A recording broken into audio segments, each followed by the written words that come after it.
今回の動画では前回の動画を受け、多様性について少しお話ししたいと思います。多様性です。多様性とは、ある集団で違いを持った人々が共に存在することを指して言います。また、カタカナ語ではダイバーシティとも言われます。ここで言う違いということが外国人留学生にとって重要となってきます。では、その違いとは何でしょうか？まず違いといっても、見てわかる違いと見てもわからない違いとがありますね。それに基づき、見てわかる違いの多様性を表層的ダイバーシティ、見てもわからない違いの多様性を深層的ダイバーシティと言います。詳しく見てみると、表層的ダイバーシティ。これは見てすぐわかる違いですから、性別、年齢といった具合で、その他、人種、民族、障害など、こういった見てわかる違いを指しています。それに対して深層的ダイバーシティは、その人の性格、考え方、習慣、宗教、趣味、知識技能、コミュニケーションスタイル、職歴、そして性的指向など、こういったものを指しています。普通に考えればわかる違いですが、では大学が外国人留学生に求める違いとは何でしょうか？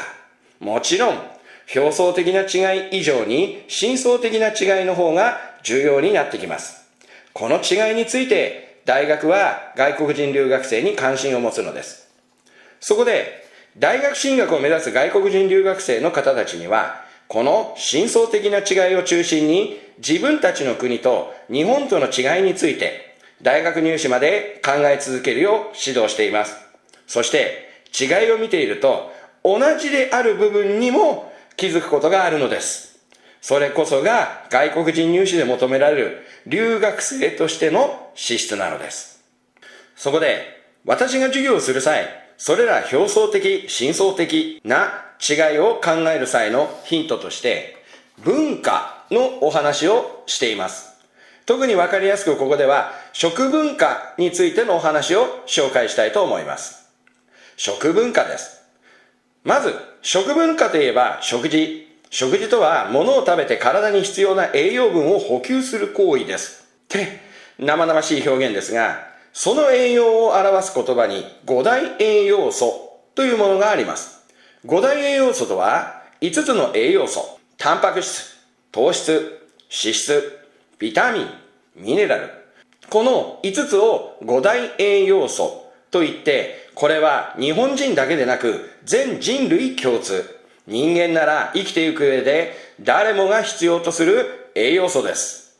〇〇人だからビタミンは必要ないなんてことはありません。これはもう人間だったら人類共通、普遍的なもので、このような普遍的な事柄をここでは科学と呼びます。では、この普遍的な5大栄養素を日本人はどのように摂取してきたのでしょうか？実は古来より伝わる日本食、和食ですが、和食の食材を表す言葉に、孫は優しいという言葉があります。これが日本の伝統的食文化です。孫は優しい。実はこれ、食材の頭文字を表しています。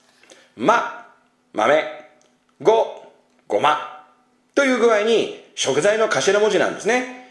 で、ははちょっとこれ、はではなくて、はなんですけれども、わかめといった海藻類を表しています。やは野菜を表しますが、ここで言う野菜は実は山で採れた野菜のことなんですね。日本にある野菜のほとんどは実は海外から日本に伝わった野菜で、大昔の日本で野菜といったら山で採れる山菜のことでした。そしてさは魚、しは椎茸類、要はキノコ類ですね。で、最後のいは芋。これも実は日本では古代山で採れるような芋を表していました。そう。日本の食文化を表すのは、孫は優しいで、古来より日本人はこれらの食材から人類普遍の5大栄養素を摂取していたのです。これを文化と呼びます。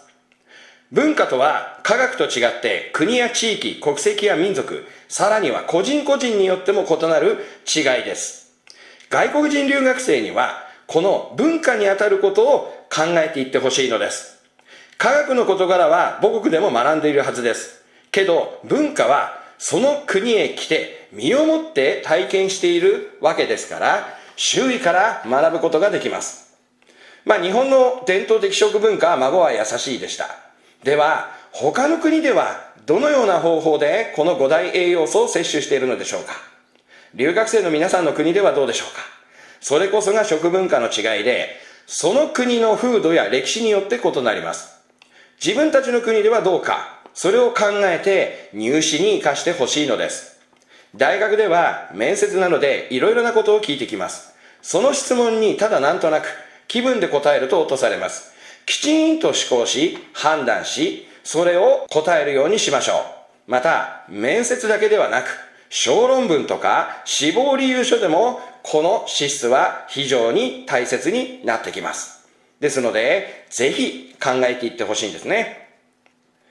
その他、科学とか難しい言葉を使わず、人類普遍の事柄はいろいろなものがあります。それらが自分の国と日本ではどう違うのか、それを考えていってください。最も身近なことで言うと、衣食住ですね。いいで言うなら、日本人はなぜ夏に浴衣を着るんでしょうかとか、若者は卒業式、成人式でおしゃれをする様子とかを観察しながら考えてみてください。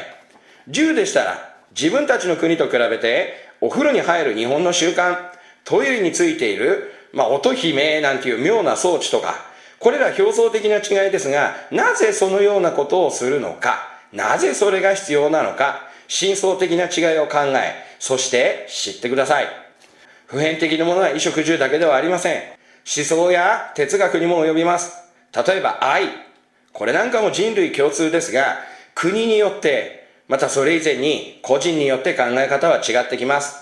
夫婦愛、母性愛、不性愛、兄弟愛、師弟愛、友愛、異性愛、同性愛。これらの愛が自分たちの国ではどのように扱われているだろうか。また、日本ではどのように表現されているのか。こんな違いを考え、知ってください。理解する必要はありません。知ることが大事なんです。これは次の動画でお話ししますが、知ることが大切なのです。じゃあ、その違い、知るためにはどうすればいいでしょうか。簡単です。友達になろうよ。日本語を学んでたくさんの人と話をしてください。さて、ちょっと長くなりましたが、次の動画ではこの多様性について、なぜ日本の大学が多様性を求めるのか、そういったところをお話ししたいと思います。